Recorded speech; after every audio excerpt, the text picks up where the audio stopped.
ഇദ്ദേഹത്തിന് കൂട്ടായി നിന്നത് ഒരു സംഘടനയാണ്, ഹിന്ദു ഫോർ ഹയർ എന്ന സ്ഥാപനം. ഈ സ്ഥാപനം പ്രധാനമായും നടത്തിയിരുന്നത് വിദേശ മണ്ണിൽ സെമിനാറും വാർത്തകളും ചർച്ചകളും ഒക്കെയാണ്. ഇങ്ങനെ നടത്തി ഭാരതത്തിനെതിരെയുള്ള പ്രചാരണങ്ങൾക്ക് കൊഴുപ്പുകൂട്ടി. ഹിന്ദു ഫോർ ഹയർ എന്ന സ്ഥാപനത്തിന്റെ പിന്നിൽ പ്രവർത്തിച്ചത് തിസ്ത സെതൽവാദ് ഉൾപ്പെടെയുള്ള ആക്ടിവിസ്റ്റുകൾ. ഈ സംഘടനയുടെ സഹസ്ഥാപകയായ Sunita Vishwanath Soros reproductive health ഫെലോഷിപ്പിന്റെ മുൻ അസോസിയേറ്റ് ഡയറക്ടറാണ്. ഇവരുടെ തന്നെ സഹസ്ഥാപനമായ വുമൻ ഫോർ അഫ്ഗാൻ വിമൻ എന്ന സംഘടനയ്ക്ക് ഫണ്ട് ചെയ്യുന്നതും സോറോസിന്റെ സംഘടനയാണ്. ഭാരതവും ഫ്രാൻസും തമ്മിലുള്ള റഫാൽ യുദ്ധവിമാന ഇടപാട് ആഗോളതലത്തിൽ വലിയ അഴിമതി ആരോപണങ്ങൾ നേരിട്ടിരുന്നു.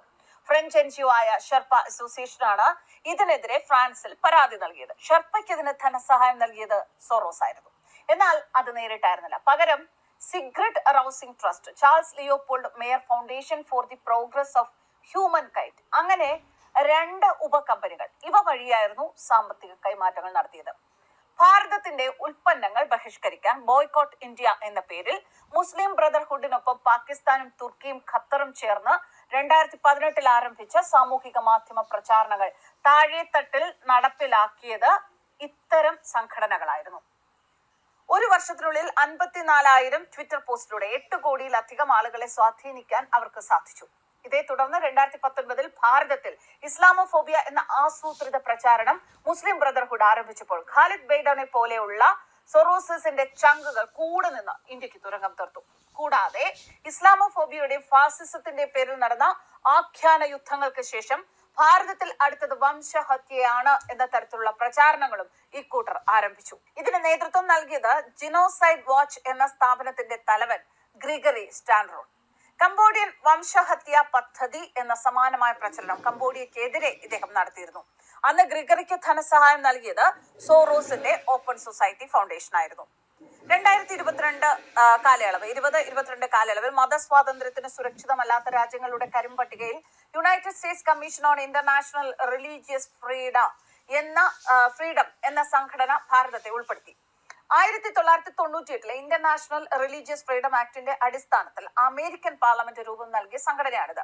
അതിന്റെ കമ്മീഷണറായ അനുരിമ ഭാർഗവ ഇതിൽ നിർണായക പങ്കുവഹിച്ചു. ജോർജ് സൊറോസിന്റെ ഫണ്ടിംഗ് സ്ഥാപനമായ ഓപ്പൺ സൊസൈറ്റി ഫൗണ്ടേഷനിൽ 2016 മുതൽ അംഗമാണ് അനുരിമ. ഭാരതത്തിലെ ജാതി സംബന്ധമായ ആഖ്യാനങ്ങൾക്ക് അമേരിക്കയിൽ നേതൃത്വം നൽകുന്ന ഗവേഷണ സ്ഥാപനമാണ് ഇക്വാലിറ്റി ലാബുകൾ. അമേരിക്കയിൽ ജനിച്ചു വളർന്ന ആക്ടിവിസ്റ്റ് തേൻമൊഴി സൗന്ദരരാജനാണ് ഇതിന്റെ സ്ഥാപക. ഈ ഗവേഷണ സ്ഥാപനത്തിന് ആവശ്യമായ ഗ്രാന്റുകൾ നൽകുന്നത് ജോർജ് സോറോസ് ആണ്. എന്താണ് പ്രധാന ലക്ഷ്യം? ഹിന്ദുക്കളിൽ ഭിന്നിപ്പുണ്ടാക്കുക. അത് തന്നെയാണ് അടിസ്ഥാന ലക്ഷ്യം. അതുകൊണ്ട് തന്നെ ജമാഅത്തെ ഇസ്ലാമിയുടെ പിന്തുണ തേൻമൊഴിക്കുണ്ട്. അമേരിക്കയിലെ ജമാഅത്ത് സംഘടനകളായ Indian American Muslim Council, Justice for All എന്നീ സംഘടനകളുമായി ഇത് ബന്ധപ്പെട്ടിരിക്കുന്നു. ഇരു സംഘടനകൾക്കും നിരവധി ആഗോള ഭീകരവാദ പ്രസ്ഥാനങ്ങളുമായി ബന്ധമുണ്ട്. തേൻമൊഴിക്ക് മുൻപ് പത്രപ്രവർത്തകനായ VT രാജശേഖർ ആയിരുന്നു ഭാരതത്തിലെ ദളിത് ജാതി ആഖ്യാനങ്ങളുടെ പ്രധാന മുഖം. രാജശേഖറിന്റെ മകൻ സലിൽ ഷെട്ടി സൊറോസിന്റെ ഓപ്പൺ സൊസൈറ്റി ഫൗണ്ടേഷന്റെ വൈസ് പ്രസിഡന്റ് ആയിരുന്നു. അനധികൃതമായി വിദേശ പണം സ്വീകരിച്ചതിന് ഭാരതത്തിൽ നിരോധിക്കപ്പെട്ട ആംനസ്റ്റി ഇന്റർനാഷണലിലും ആക്ഷൻ എയ്ഡ് ഇന്ത്യയിലും സനിൽ ഷെട്ടി പ്രവർത്തിച്ചിരുന്നു. ആക്ഷൻ എയ്ഡ് ഇന്ത്യയിൽ ഷെട്ടിയുടെ മുൻഗാമി ഹർഷ് മന്ദർ ആയിരുന്നു. UPA സർക്കാരിന്റെ കാലത്ത് മൻമോഹൻ സിംഗിന്റെ ദേശീയ ഉപദേശക സമിതി അംഗമായും ഇയാൾ പ്രവർത്തിച്ചു.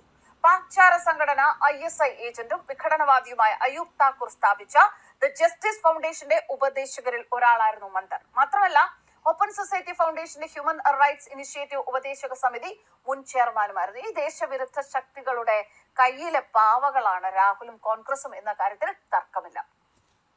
നമുക്കറിയാം, ഭാരതത്തിനുള്ളിലേക്ക് ഒന്ന് കടന്നു കയറാൻ ബോംബും തോക്കുമായി അതിർത്തിയിൽ കാത്തിരിക്കുന്ന ഇസ്ലാമിസ്റ്റുകളുണ്ട്, കമ്മ്യൂണിസ്റ്റ് ചൈന വരെയുള്ള ശത്രുക്കളുണ്ട്. അതിനേക്കാൾ അപകടകാരികളാണ് വൻ ശക്തികളുടെ നിഴലിൽ നിന്നുകൊണ്ട് ഭാരതത്തിനെതിരെ പ്രവർത്തിക്കുന്ന അദൃശ്യ ശക്തികൾ. അതിൽ പ്രധാനിയാണ് കാലങ്ങളായി ഭാരതീയർ കേൾക്കുന്ന George Soros. Open society foundations, അതുപോലെയുള്ള അദ്ദേഹത്തിന്റെ ഫണ്ടിംഗ് സ്ഥാപനങ്ങൾ ഭാരതത്തിലെ വിവിധ പ്രതിപക്ഷ നേതാക്കൾ, ചിന്തകർ, പത്രപ്രവർത്തകർ, അഭിഭാഷകർ, ആക്ടിവിസ്റ്റുകൾ ഇവരെയൊക്കെ വിലക്കെടുത്ത് അവരിലൂടെ ആ ശൃംഖലയിലൂടെ ഭാരതത്തിന്റെ ആഭ്യന്തര കാര്യങ്ങളിൽ ഇടപെടാൻ $1 ബില്യൺ നിക്ഷേപിച്ചിട്ടുള്ള അമേരിക്കൻ വ്യവസായിയാണ് സോറോസ്.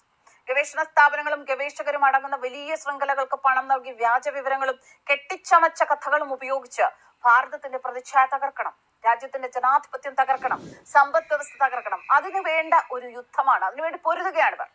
ഭാരതത്തെ ഇസ്ലാമിക രാഷ്ട്രമാക്കാൻ കാത്തിരിക്കുന്ന Jamaat-e Islami, Muslim Brotherhood, Islamic state, Pak ചാര സംഘടനയായ ISI തുടങ്ങിയവരും ഇതിന്റെ ഒപ്പം കൂടുന്നു. ഇവർ പടച്ചുവിടുന്ന ആഖ്യാനങ്ങൾ ഭാരതത്തിലെ BJP വിരുദ്ധ മാധ്യമങ്ങൾ ഏറ്റെടുക്കുന്നതാണ് ഏറ്റവും അപകടകരം.